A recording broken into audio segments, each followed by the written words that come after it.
Are they? Well, you gotta love Femme Fatale magazine just because all those women you used to see back in the movies of our youth. Julie Strain is all over these magazines too. What was it saying she used to have? 6 foot and worth to climb, I think it was. I believe it. Oh, there's some Carrie Fisher, some slave girl Leia. Yeah. This article is the 50 sexiest figures in science fiction. Better throw this list up on the site and see if everybody agrees with this top 50. Hey, you can disagree with an old magazine. You know. So, how you been, Scotty? Doing pretty good, man. Just staying busy as usual. Well, we're cutting in here to episode 15. Mm-hmm. It's hard to believe it's already been 15 episodes. I know, man. Just seemed like we just started doing this little project. So since it's episode 15, I think, we counted episode 5 as our first ghost stories. Yes. I'm not positive, but... Somewhere around there. I can figure that out real quick.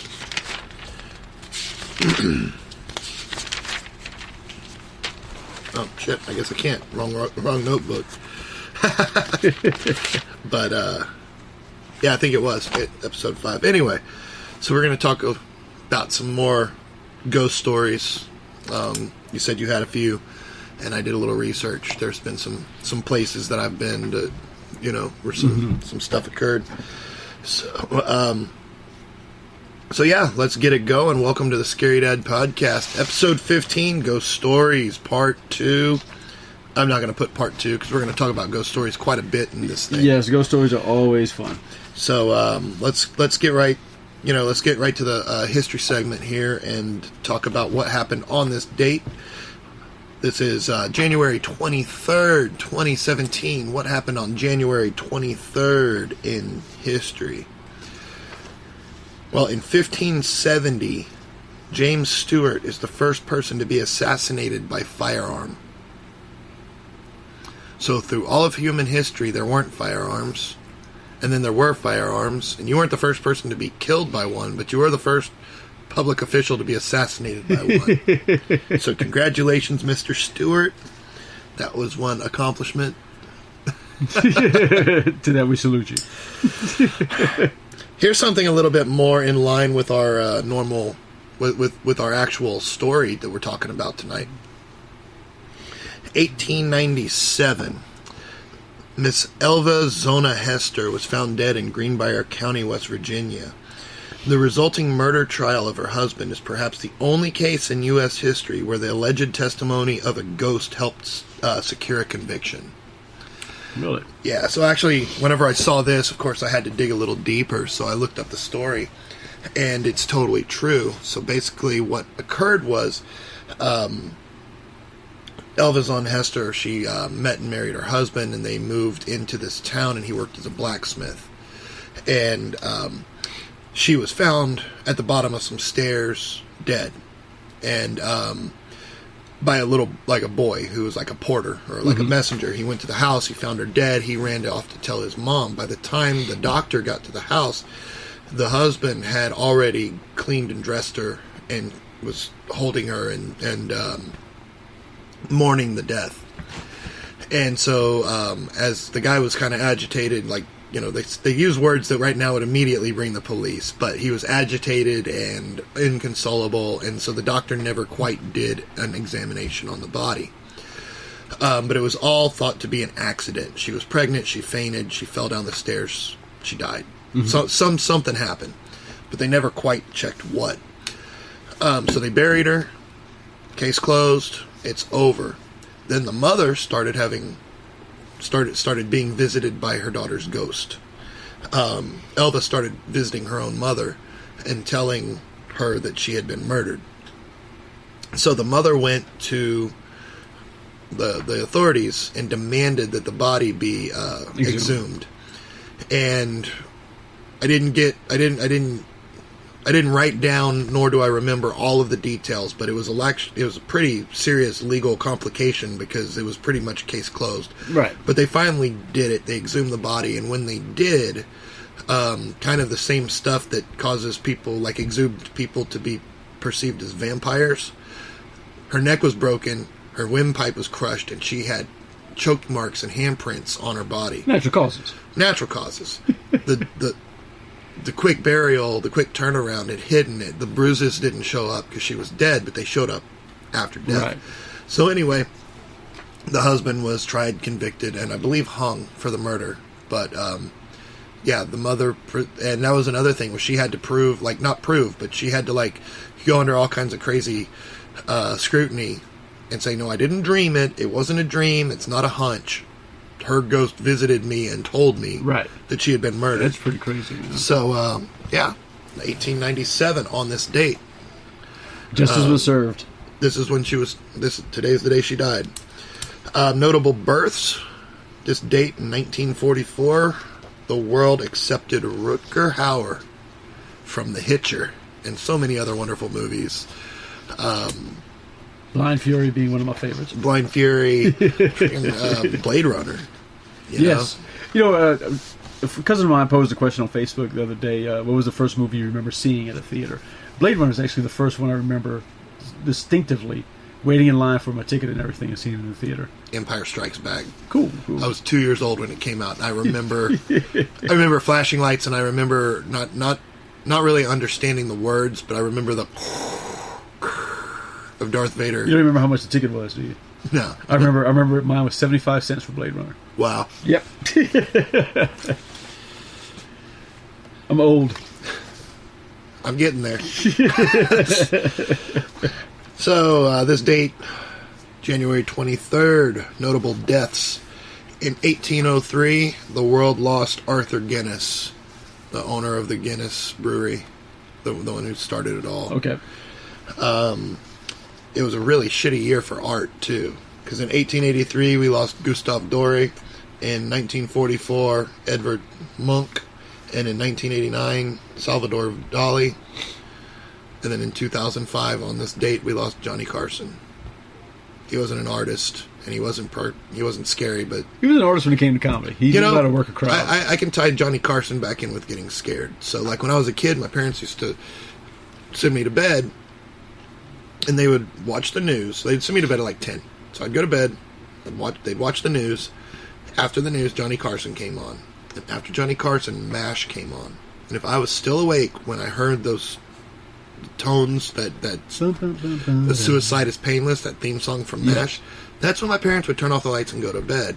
That meant I was on my own. I was alone. There was no place you could run if the scary guy, if the ghost came out. So, those nights, kind of like last night, man, I could not sleep. I just laid in bed, like nothing on my mind, got no issues, no nothing. Did a little show prep. Took a big yawn, was like, time to go to bed. Laid down in my eyes just popped wide open, just like, bang. And I... Alert. Dude, yeah, couldn't... The bitch of it all was every time I'd start to doze, I'd catch myself and wake up. Like, damn it, why do I keep doing this? So, I didn't sleep much last night. I think the last time I looked at the clock was like around 1:30. Oh, wow. So, I had to work with my boss all day today, so... Which is not a bad thing. It's kind of, I work unsupervised, so I don't see many people that I work with very often. So I work with a boss that's someone to talk to. Yeah. So, yeah, if that insomnia kicked and I started hearing the end of Johnny Carson, I got scared. It's not good. No, I actually watched it was a roast of Johnny Carson from the early 70s a couple weeks ago. It was funny as hell, man. It was a really, really good show. It was actually, what's his name? The guy that Elvis premiered on his program. Ed Sullivan. Ed Sullivan was one of the roasters on there, which I thought was pretty cool, man. It was funny. It has good jokes. Definitely. And the other guy, remember Cat's Eye, Stephen King's Cat's Eye? Or the three stories, the cat is involved in each one. There's the one where the mob is helping people to quit cigarettes and everything. The guy that started as the mob is the boss of that business. He was one of the roasters in there too, and he was really funny, man. He was good. I'll have to check that out.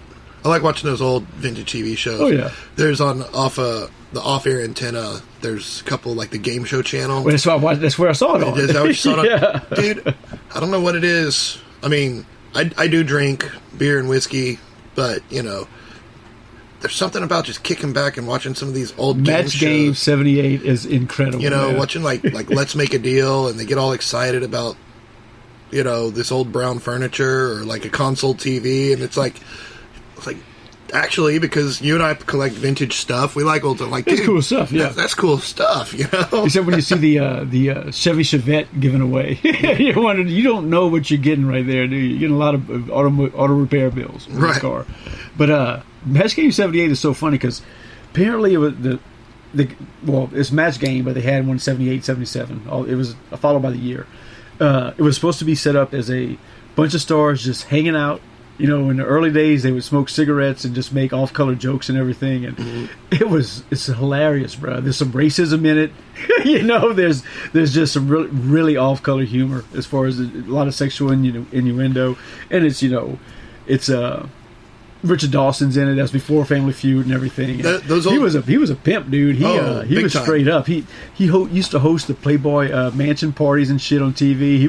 That guy was a trip, man. Oh yeah. Well, and that's what's funny is, you know, it's like we in modern comedy and stuff, and I think there's with our political climate, I think there's going to be a major backlash against it. Like, everybody talks about political correctness, and you know, the people who are like, I'm tired of political correctness, and they're like, oh, well, that just makes you racist. And it's like, I don't think so. I think it's people being afraid to say literally anything at all at any time to anyone without somebody being offended on someone else's behalf. Right.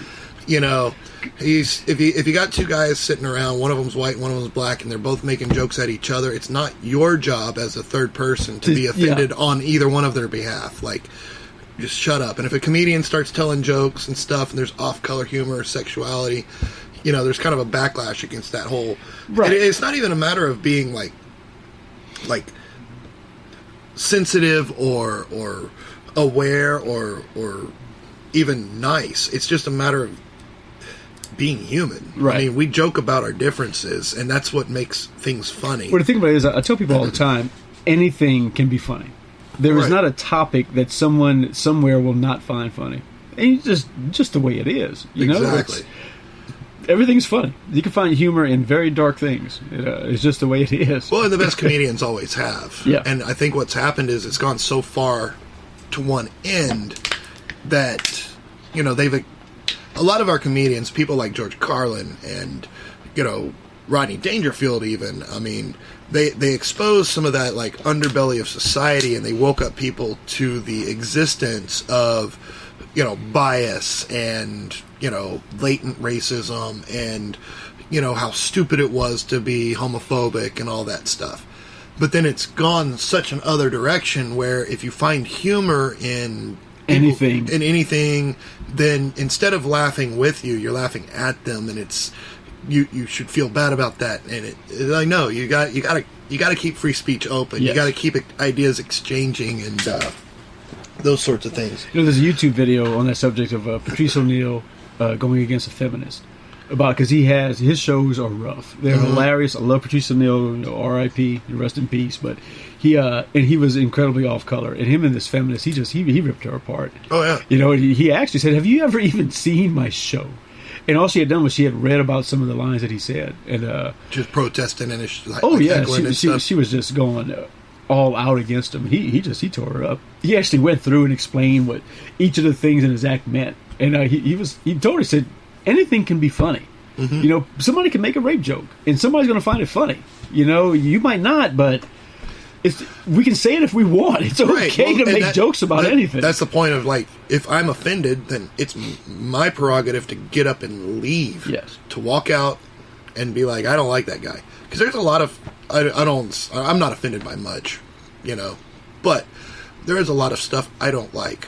One of those things I don't like is the modern country rock station that plays what sounds like banjo rap. Like, It burns brain cells just by being on. Its existence insults me.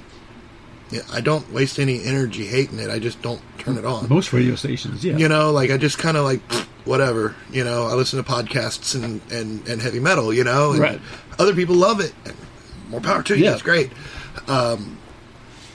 But yeah, those old game shows and comedy thing routines and stuff. You know, like even just something as kooky as Night Court that started coming out on one of the, and you see like, I mean, they all smoked.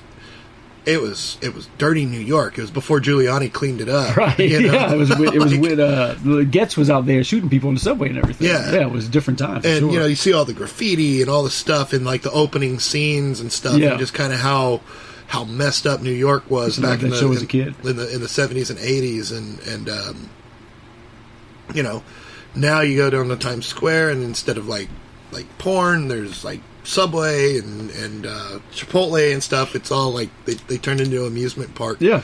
And we were talking about New Orleans in the last place, and you know, New Orleans does have some menace. There are some dark corners. Yeah, you don't want to go too far away from Bourbon Street. You want to straight 2 blocks this way, and you're going to be in a bind. But in some of these, I think some of these are like cultural hubs that you kind of want to, for better or worse, I would kind of want to just leave alone. Yeah. You know, because you clean, as bad as it sounds, you kind of clean up a ghetto in one area, just move somewhere else, Yeah. and you know. Well, there's one thing about New Orleans is that the tourist spots and the bad parts of town are on top of each other. Right. Because everything is within the bowl of the levee system, and they're very close. And you know, New Orleans is a place you got to be careful. Oh, for sure. You get rolled in a heartbeat, and there are plenty of guys out there that love to take advantage of tourists. You know, you'll walk down the street and you'll hear somebody. Funniest I ever had is I'm walking down the street, and there's a guy just every once in a while he lets out cocaine, and then he'll look around. He's just looking for somebody to sell to. That was right on Bourbon Street. That's everywhere around New Orleans, man. Excuse me. But yeah, I love those old shows. I like to see how everything was before everybody went and got themselves all stuffy and All in offended. the Family would never air today.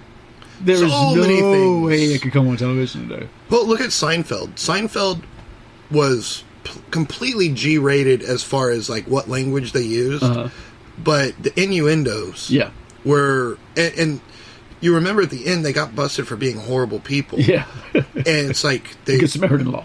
Well, Good Samaritan law, but they made fun of everybody. There was nothing that was off limits, but they made fun of them in a non-threatening way. But you know, you can get I mean, hate to run down this road, but they made fun. Like they're all Jewish, but they make fun of Jews a lot. Oh in yeah, the show. Yeah, you know, like the whole Schindler's List episode. The whole culture is just up for grabs with that with Seinfeld. It was hilarious. Yeah. You know, and I'm not Jewish, but I found it funny, you know, but Comedy Central is the only station that really, you know, stays to that. We don't care. We're going to offend everybody with the roast that they have, and also with South Park. I mean, South Park is one of those last shows that they're out. I love those guys. Nobody's off limits with them. I love those. Matt and Trey are incredible, man. I watched basketball last week. I love the stuff they do. They're idols. As far as just like they're malicious, but they're equal opportunity. Like, and they're funny. Well, they're really good at what they do, but they're like, let's make fun of these people, and then these other people are like, yeah, those people suck, and they're like, you too. You're next up on the list. You're next episode. You know, so. Well, they'll get them in the same episode, man. They there was the one where they were going against the anti-war people and the war people in the same episode, and just both sides were made to look like total fools, man. You know, that's the way they do it. Oh yeah, it's good stuff. Yes. Speaking of Comedy Central, it was on Netflix. And I'm recommending this to you right now. Joe Rogan has a comedy special. Joe Rogan's awesome. I've been listening to him for a long time. He's got a comedy special on Netflix right now. Yeah, I did see it pop up. Okay. Oh, have you watched it yet? Not yet. Okay. Well, wife and I watched it the other night, and I've seen him live like 2 or 3 times. Remember Spellbinders? He used to play over there. Yeah. We saw him. I've seen him in several different places, but he's phenomenal live. And he's kind of like that, where he'll say stuff that you agree with, and he'll turn around and start ripping into something that you maybe like insults your sensibilities a little bit, but then he just nails it, and you're like, dude, I don't care if I disagree with him. That's hilarious. You know what I mean? He's a great comedian, man. A lot of people don't realize it. You know, isn't the guy from Fear Factor? Yeah, he's a stand-up comic too, but he started off as a stand-up. And he's also a professional fighter. Yeah, and everybody always ties him to UFC. And I'm like, you know, he did stand-up before he ever did any of that stuff. Yeah, he's been funny for a long time. And he's got one of the highest-rated podcasts Yeah. He's been doing it since podcast first started. And he's like, his popular. episodes are like 4 hours long. They're like, he covers everything. He's good. The dude's just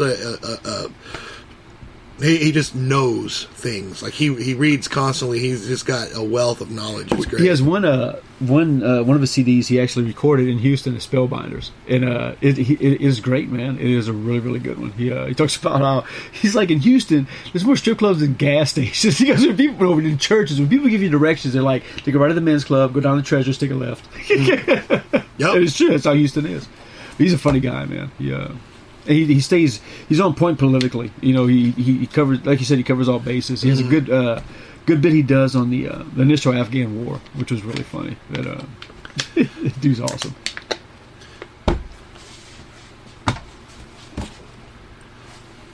Well, let's we got off the history subject a little bit, subject into some got comedy, the stand-up comedy all of a sudden. But hey, there's a lot of great ones. Like a lot of them that aren't with us anymore, like Mitch Hedberg and stuff. So Mitch Hedberg, Juice and Neil, of course. Greg Giraldo, who I just found incredibly funny. And he's another guy that just didn't hold back against anybody. He passed away way too early as well. There's a lot of them just they're gone.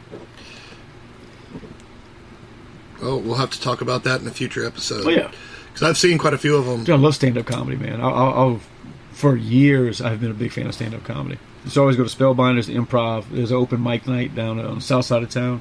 I'll take in stand-up comedy as much as possible. When we didn't have kids, we saw a lot more of it. But tonight we're going to talk about ghost stories. Yes. And they're not quite as funny, but so what did you bring to the table? You got any good ghost stories? Well, one thing I was going to bring up is I know the last podcast talked a little bit about South Louisiana and just culture down there, and it's been around for a long time. And, just the ghost stories tied to different plantation homes. There's a lot of really, really old, beautiful plantation homes in South Louisiana, and just about all of them are haunted to one extent or another. Because on all these plantations, a lot of atrocities happened back in the day with slavery and everything, and there were accidents. People died at young ages back then. Mm-hmm. A lot. My hometown, the Shadows on the Tesh is the name of the main plantation home down there. And there was a boy that fell off the balcony of the second floor one time and died. And they say his ghost haunts that place. There's a whole... If you ever get a chance to visit plantation homes in South Louisiana, definitely, take a minute, run down, whether it be Myrtle Plantation or Oak Alley or Shadows on the Tesh or Ponchatoula. There's some really, really beautiful homes with some great stories and great history behind them. I think we're going to hit up the Myrtles in couple weeks here. Okay, and the Myrtles actually, I got right here, Myrtle Grove Plantation. They have a specter in the person of a little old French lady who wears a green bonnet and tiptoes around the rooms at night. Which look for her. And there's several other ghost stories that I've heard from that area too. Yeah, I think probably the closest I ever got. Well, I've been in situations like I told you about my haunted apartment stuff, but. So this is actually in New Orleans. So my wife, the first time I had ever been to New Orleans was probably about 10 or 11 years ago. My wife went to LSU for a year or so, and she was in New Orleans a lot. So she was like, we got to go. So, but she always books hotels and stuff through like Priceline. So we drive to New Orleans, park the car, get out, and we stayed at the Bourbon Orleans Hotel. And basically got in, dropped our bags, hit the street. We get a drink. Got wasted for like 3 days. It was for a weekend, so we got there on Friday, Saturday, Sunday. So anyway, on this night, we went to bed. We got back. It was like 4 a.m, passed out, and it was just like so wasted. But then kept getting woke up by there's kids playing in the hallway, and you hear them like laughing and running and playing. You go open the door and look outside, and there's nothing there. And just like they're being loud, and I'm trying to sleep, and finally I'm just like I'm fixing to call the front desk and stuff, and then it kind of quiets down. So I'm like, woke up the next day, we went home. No, didn't think about it at all. And then like a couple of months later, few months later, I was watching one of those like Haunted America shows, and they pointed. They're like, "Oh, when let's move over to New Orleans." And one of the segments was talking about the Bourbon New Orleans Hotel. It's no room. they're like guests who stay on the 4th floor experience what sounds like children playing in the hallway, and in the middle of the night and stuff. I'm like, wow. So what was our room number again? Yeah, so like, well, checked it. We were on the floor and everything. It was like that's the hallway that we're. It's cool. So. That is very cool. It's a great story, man. So I didn't actually see anything, but we've stayed there since. Right. So I just want to check it out. I want to see what else happens. But there's quite a bit. My buddy Chris from Dudes and Beer. So like he shows up a lot in my conversations so we met in junior year of high school. And the reason we're such good friends is we have a lot in common. Similar to like you and I. Like we sat down and started talking and just like, damn, we like everything the same. Right. For a long time, because he's in audio video, he worked for Lone Star Spirits, which is the paranormal group that does investigations here locally in around Texas, but mostly based in Houston, going to haunted, like purportedly haunted places and investigating them out and stuff. So he's actually seen quite a bit of cool stuff running video for those guys. Right. I bet. Setting up investigations, so to speak. And I don't know if he's ever done seances and stuff, but, pretty cool. It is cool. It is very cool, man. I almost broke out the Ouija board a couple weeks ago just to see what would happen. A friend of mine was asking if it really worked. I was like, yeah. From what I can see, I'm a believer, I guess you could say. Yeah. Which I need to break that out. I haven't pulled it out in a long time. Have you ever used Ouija board? I've never done any kind of divination. That's one of those kind of holdovers from my religious upbringing. It's like somewhat scary, and that like, if it doesn't work, then you're wasting your time. If it does work, you're inviting something in that's maybe you don't want to mess with. Well, So I'm kind of like, it's a win-win for me to just leave that alone. My cousin and I used to do them a lot, and I remember this one day we were on it, and my dad passed away when I was 9. And I was probably about 12 or 13 when we were on it.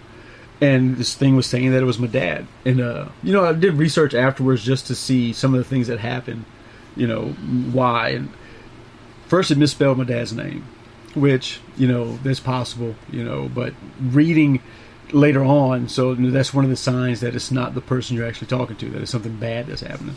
And we kept going, asking questions and everything, and it's like it got angry all of a sudden.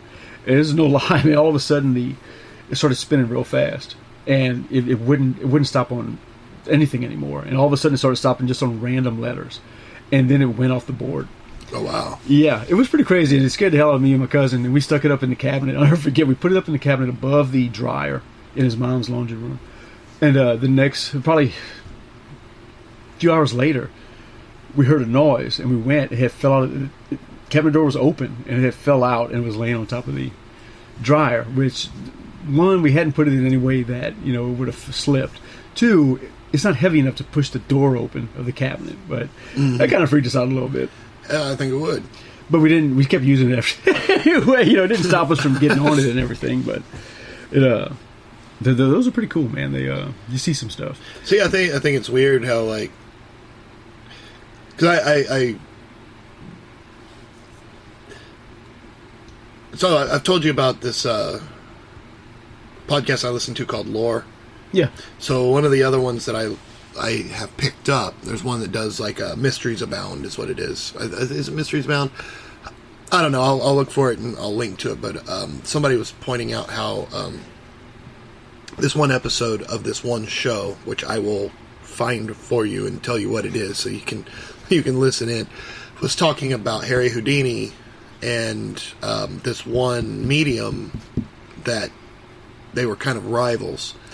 So essentially, divination kind of rose as sort of not as a fad, but what could be called a fad shortly after World War One, because so many people died in World War One that people were trying to prove the existence of the other side, and they were kind of leaving. They call World War One the death of Christendom. essentially all of the countries, for all the primary players, were ostensibly Christian nations, and they weren't fighting over religion. They were fighting over politics, and shit, most of the world leaders were cousins. So it was really, the death toll was so high, so many people died, and people were trying to contact, and what they used to do, and it's called automatic writing, and they would create the planchette, and then they'd write the letters on a piece of paper. Yeah. And it was the William Fuld, I believe, that created the board, and it was sold as a parlor game. It was kind of capitalizing on these people's grief. And then you'd have mediums come out and do automatic writing, where they'd go into trances and they'd write stuff. Right. Yeah. Right. And Harry Houdini, who was very, very close with his mother, he was basically probably one of the most famous people in the world. Harry Houdini was, but he had been very close with his mother and had basically a bounty on any sort of real magic. If it could be proven, if he could not disprove it, but even like he would go out and he would disprove mediums and different people as charlatans, as fakers and stuff, and he'd expose them and in their careers. But apparently there was this one woman that he couldn't take down. Really? And they were rivals because like he couldn't take her down. He couldn't like he could maybe she would do something and he would be able to match it. He was like, I could do this, but he was like 5 times as strong and extremely well practiced in sleight of hand and all this stuff, and she wasn't. So like it could be duplicated, but it wasn't like she shouldn't be able to do it. Right. But he made a career out of debunking a lot of this stuff with the Ouija boards and stuff. And yet it stuck around. Yeah, definitely. I definitely believe there's something to it, especially maybe not in every case, but in a lot of cases, that even if that thing is you controlling it, there's that side of yourself that's trying to get through. Yeah. Maybe you're just talking to a bit of your subconscious, but it's valid. Right. But it's like I told you, the way I see the existence of a place where ghosts exist with us is a parallel realm, which coexists within our own reality. Right. So how hard would it be for something just to reach over and say, let me push this over here real quick? That's one of the reasons why I believe that it's very possible. Well, I know some people that that have experienced their own stuff.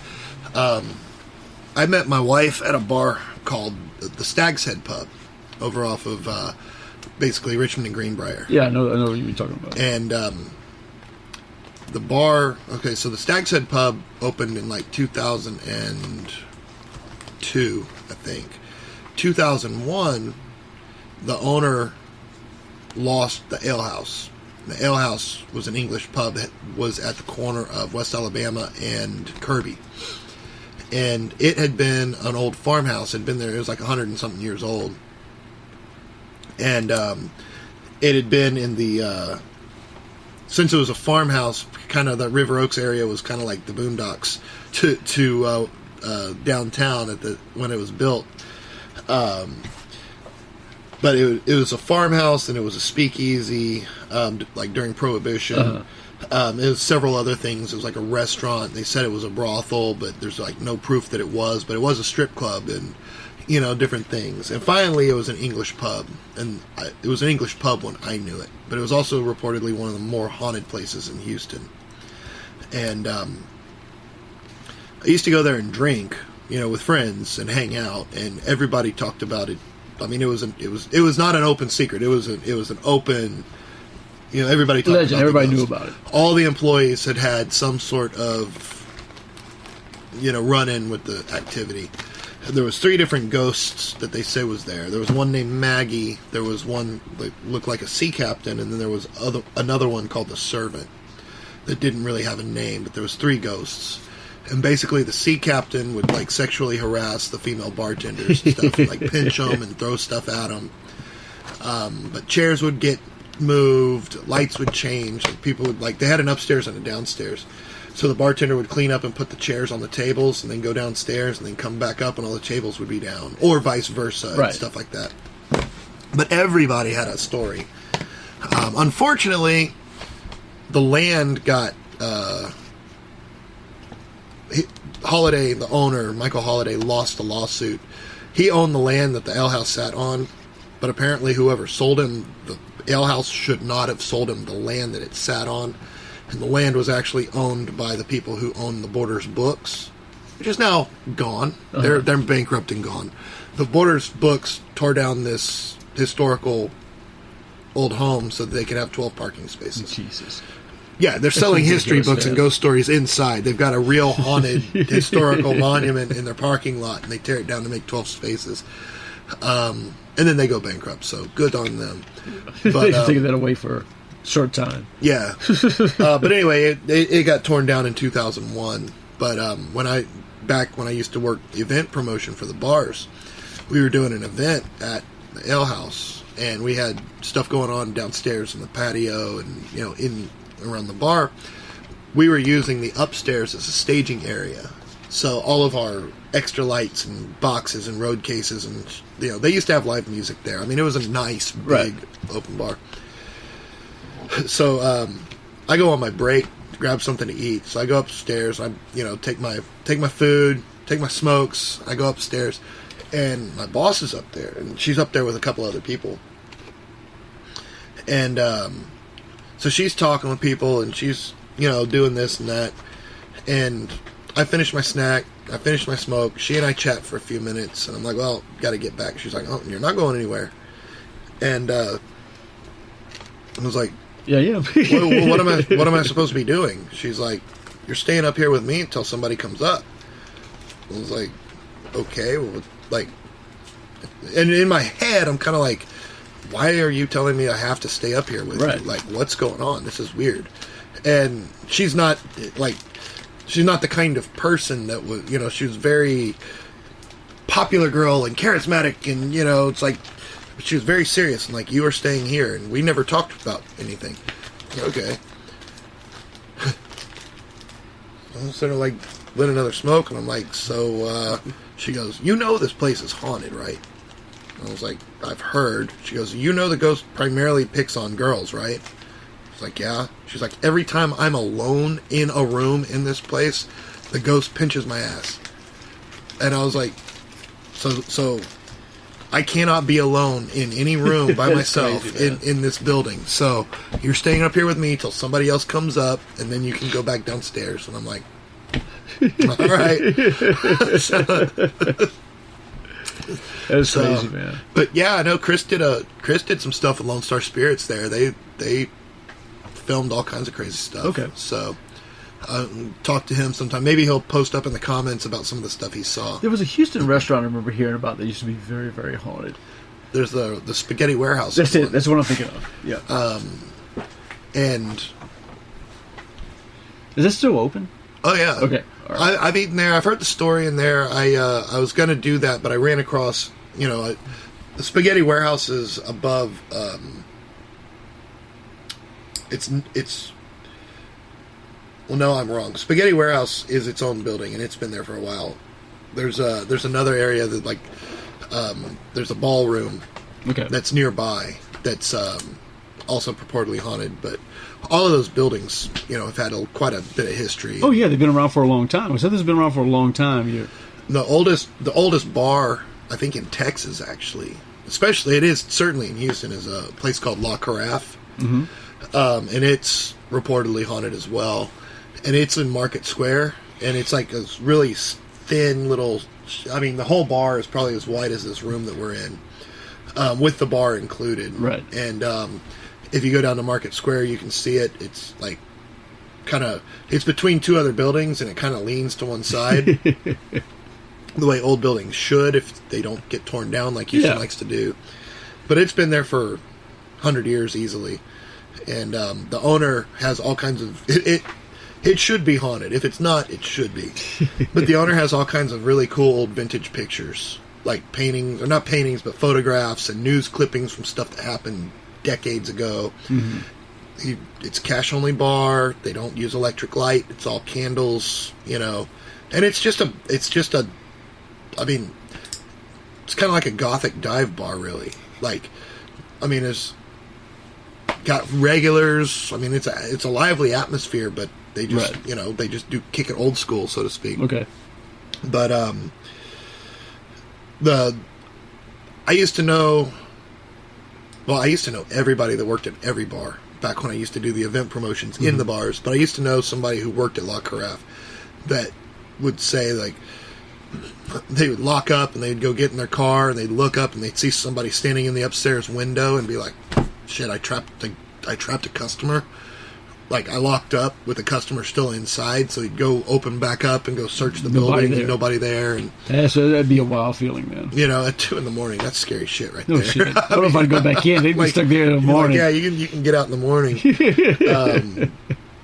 But actually, when I was looking for more stuff on La Carafe, because I've drank at La Carafe, I've sat on the patio, I love the place. It's a good place to go have a beer. And I knew that it was, haunted, maybe, because I'd heard some stories. But I actually ran across this really cool long article. It's the website is called storiesforghosts.com. And if you do a Google search for like La Carafe haunted or something, that's where I found it. What's pretty neat is there's a local blogger who's doing something similar to what we're doing, writing stories about, she's doing movie reviews and ghost stories and all kinds of, very similar to what we're doing. She's her stuff looks a lot more serious and professional than ours does. Because that's why we're guys. Yeah, we're a little bit more. We're a little bit more comical, surrounded by toys and cartoons here. Nothing is serious. But now check out. I mean, she had some good stuff on different locations. I'll definitely check it out, man. So, and I'm gonna dig a little deeper into her website and see if she might want to answer some questions sometime in the future. So, but yeah, that's La Carafe. Trying to think of anything else local that I've experienced. There's a lot of stuff here. Right, yeah, there's a ton of stuff. Right, like I said, back home in Louisiana too. I think I've spoken already about the one house where me and my uncle had done air conditioning work at. It was his home. It was reportedly been haunted for many years by some folks that had been killed in the house. And it had been through a whole bunch of owners, and the current owner was trying to sell it one more time. It was on the market, and they had us go over to work on the air conditioner because it had broken down. We had to change the evaporator coil up top in the attic. And my uncle was up in the attic, and he sent me down to grab some tools. And right before I went down, all of a sudden there was like a real cool breeze that came through. I felt it. I figured he felt it, but I didn't really take note of it. I just went downstairs. And whenever I went to walk back in the house, he was down from the attic and running out the door. And he never went back to that house again. And from what he told me is, that coolness kind of continued. And all of a sudden he had this chill come all the way up his spine. And it scared the hell out of him, man. Something happened to him up there, and he never. What's funny is he wouldn't go in the attics after that. Oh wow! Yeah, he had me and my cousin Mark, work on the stuff in the attics, or we had another guy working for us named Booksack, and we'd be the ones going in the attic, and he just didn't want to bother with him, man. It scared, but we never went back to that house. Never finished the job. Wow, that was a pretty creepy one. That one, like I said, I felt it, but I didn't really take note of it because I was going outside. Mm-hmm. I was a young guy. I was 14, 15 years old. I didn't think a big deal of it, but he got the full effect of it, and he was ready to go. What's your take on, like, haunted objects, like dolls and, that's another thing I ran across last night is, if you do a quick eBay search for haunted, you'll find dolls and objects and stuff that people are selling as haunted that have bids on them. They'll say, like, this doll is haunted, it came out of this, whatever, it makes weird sounds. And people are actually trying to buy these items, like, there's bids on them. So I don't know if I believe in that very much, to be honest with you, because to me, the spirit or the soul of somebody, it has to go into something that is more animated than that. I believe in possession of a person, but not an inanimate object. Well, you've heard, like, the story of Robert, the doll in Florida? Yes, I have read that one. And that is, I've read so many different not variations, but so many takes on that it all comes back around to like that is frightening, and it's like that. I forgot all about that. I do remember reading about that. The boy's maid was voodoo, or she was. I don't know if she was a voodoo, but she was certainly a practitioner of that. The black arts. And she cursed that doll. Yeah, no, now that you mentioned that, So, I remember reading that. I would have to say that I could see where that could happen, because I remember that is some creepy shit, man. That does any chills. I remember reading about that. Yeah. So for the listeners who haven't heard, it's a somewhat long story, but essentially what it is there was a really rich family in Florida. I can't remember exactly the city, but they hired a maid to take care of their little boy, and their little boy was named Robert. And the maid, or not the maid, the parents gave the boy a doll, and it was just a cotton doll. And he loved the doll, and he talked to the doll, and they were inseparable like kids and dolls are. But at some point, the doll started talking back, and the mother would see the doll, like the mother would put the doll away, and when nobody else was at home, the doll would be in certain places where it shouldn't be. They would see it staring out the windows whenever they came home, and it would make noise, and it would make threats, and they would hear Robert, the boy, arguing with Robert, the doll, and there would be a different voice on the other side of the door. So they got rid of that maid, first of all, because I believe they found out that the maid had ties to voodoo or some other sort of island religion that didn't approve of, obviously, because she's commanding the dolls to come to life. But Robert, the boy, they got rid of the doll. Robert, the boy, grew up and married, and then moved back into the house, was reunited with Robert, the doll. Robert, the doll, either threatened or had something to do with the death of his wife. Right.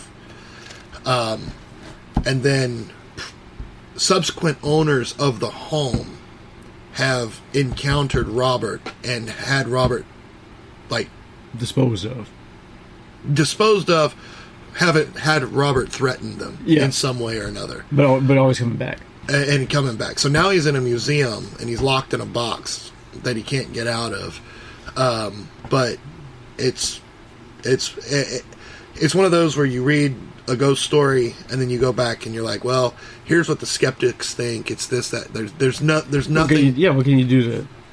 So I do believe there can be haunted items. I think it's kind of funny, some of the stuff that, and a lot of the stuff that you and I collect. I mean, not a lot of stuff in here is true vintage, but I got that Ouija board at a estate sale. Mm-hmm. I have no idea. What souls may have come through there? Yeah, who's been talking to whom? It may have just been a bunch of kids playing a parlor game and there was nothing. It could have been, the stepmother's secret thing, because there was also a lot of strange dolls in the house. Well, that goes back to Hellblazer with the electric chair from San Quentin. Imagine the souls that have gone through those things. Right. An object like that, it just, good Lord, man, just the spirituality behind that, and just and if you think that a home bad vibe, and just man, that if a home can absorb an energy or whatever, an object can, especially when you have things like fetishes, and we talked, you talked about gree and voodoo dolls and stuff that you're actively placing an energy into or whatever. Right. But we were talking about the atrocities that happened with slaves back, today, and there was the movie Tales from the Hood, mm-hmm. which there was the man that moved into the plantation home, and there's a big painting there of a woman who was one of the slaves there with a bunch of dolls, and the way the legend went in the movie was she made those dolls for the souls of slaves that had died so that they could, still exist. And those dolls started popping out of that picture going after that man. And that was a crazy one, bro. That reminded me a lot of the robber story. The dolls would hop down, and all of a sudden they'd be sitting in a spot of the room where they shouldn't be. And mm-hmm. Yeah, that was pretty wicked. That was a creepy story. That could have been a whole movie by itself, but I'm also a big Puppet Master fan, so very similar there. Yeah, so I don't know, man. I think it's weird how, Chris and I talked about it in the Krampus episode, where a lot of, I think the whole Krampus concept is cool. It's history, it's lore, it's mythology, but there are people out there who will actively embrace a figure like Krampus because Krampus himself is the opposite of the good. Yeah, they want to be the anti. They want to be the adversary. And same thing like we talked about in Voodoo, is Voodoo was kind of a dark mirror to Catholicism in a lot of places. Yeah. In some places it merged and became its own, I don't want to say entity, but its own thing. But in other places, the serpent in the Bible is the devil, and the Voodoos worship snakes. Right. So you're like, an active antithesis to a norm, so to speak. I don't think I would ever want to bid on something that was sold as haunted. Because first of all, if the people are lying, then that's stupid. You just spent $200 on a damn doll. But if they're not lying, you're bringing that into your home. And what we were talking about, Seinfeld earlier, the little Mr. Jingles. Yeah. Well, one of the consignments I once had was, it's going back to World War II, but it was a grave marker from a Japanese soldier that was killed in Guadalcanal. That this man took the Japanese grave marker home with him, and I wouldn't take it to my house. I told the lady, I'll take pictures here, you can leave it here. I said, but I'm going to tell you right now, I have no interest in selling this for you. I said, you want me to try to find the family that it belongs to? I'll get it interpreted, find out who it was for. I said, but I'm not selling this.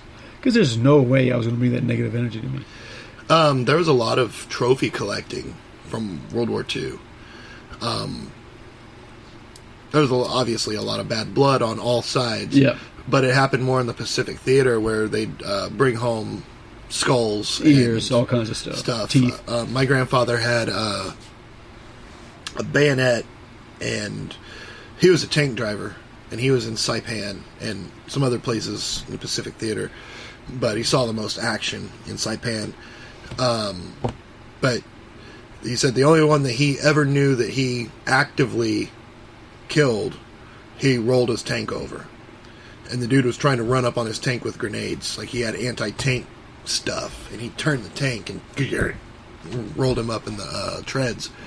And he had his bayonet, and he had a couple of other things that he took off him as trophies. But he said he always felt, because one of them was like it looked like a handkerchief, but it had some like Japanese characters on it, and it was essentially his like ID. Okay. And he's like, I didn't realize that that's what it was, because of course, as we call it now, racist, but drinking beer, drinking Schlitz on the patio in his old man coveralls, all them nips out, all that stuff with all the scraggly lines on it. We didn't know what it meant, and whatever, He's like, but I maybe should have probably left that on him, had that. That respect for the dead, he didn't, that bayonet had a tank tread dent in it. Really? Yeah, so he's like, that's mine. That sat right on his, in his office, he had a special place for that, It's like, but yeah, that grave marker was just, I got the name, I know the name of the soldier, I know date he was born, date he died, and everything. And like I said, I'm thinking about just going, because I know there's a veterans group in the Asian part of town, over off of Beltway 8. Yeah. I'm thinking about going over there and just seeing, if they have any kind of records where I could get this to this guy's family, man. Just to put it where it's supposed to be. With good conscience, I can't keep that would the thing. dude have to sell it to the family? Like, what's he want to sell it for? No, it was the lady got it from her dad. Her dad was the one that brought it home.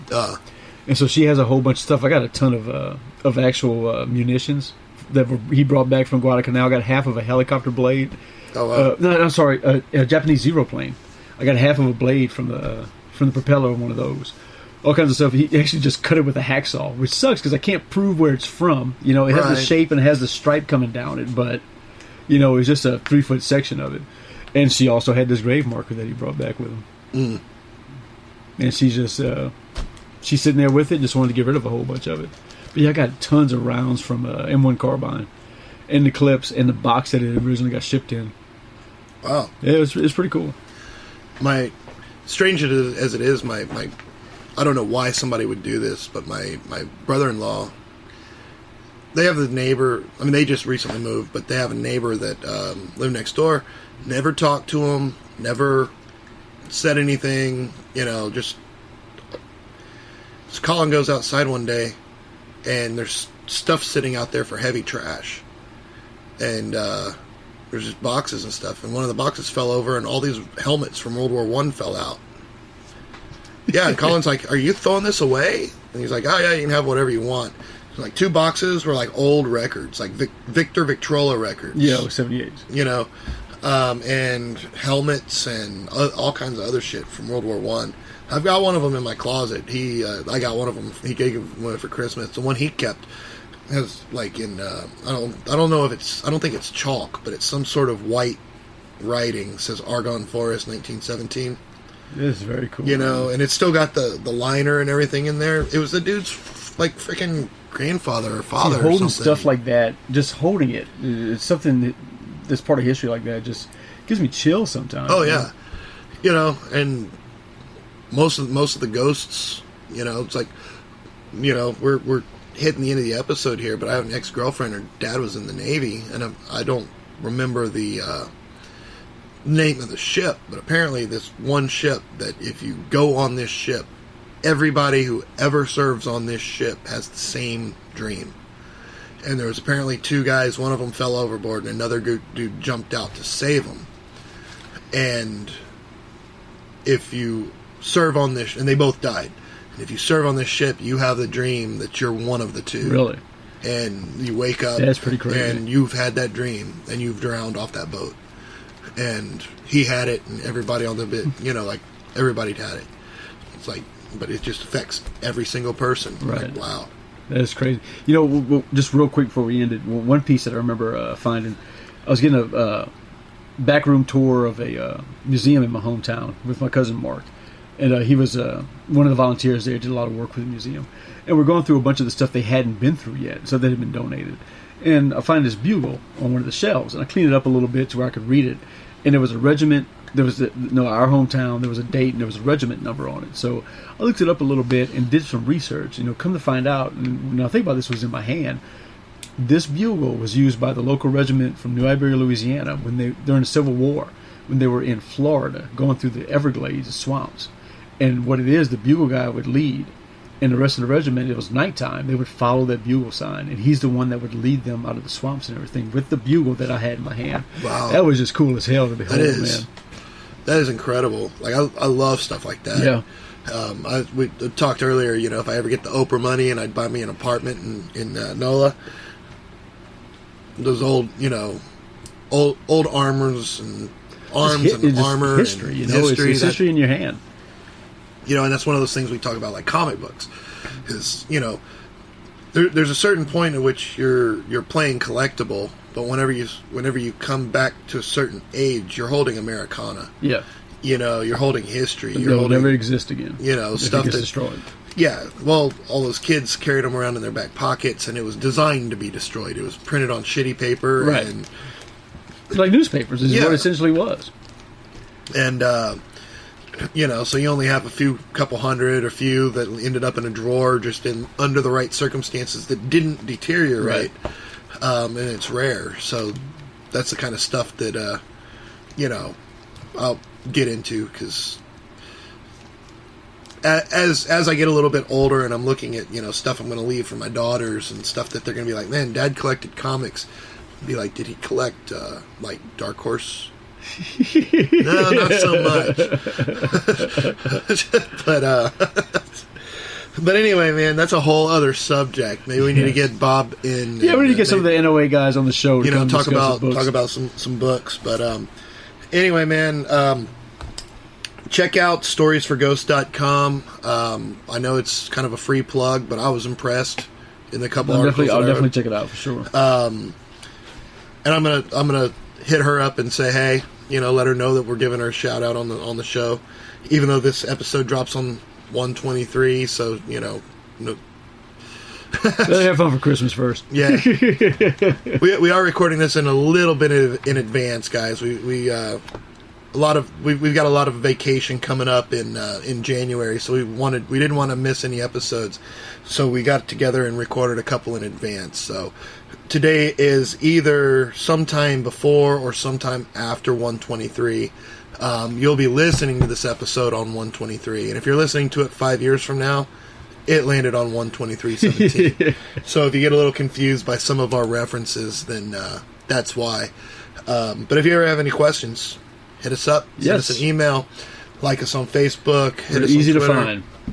Again, I always ask, just push all the buttons and let us know what you think. And in the meantime, keep it scary. Later, fellas.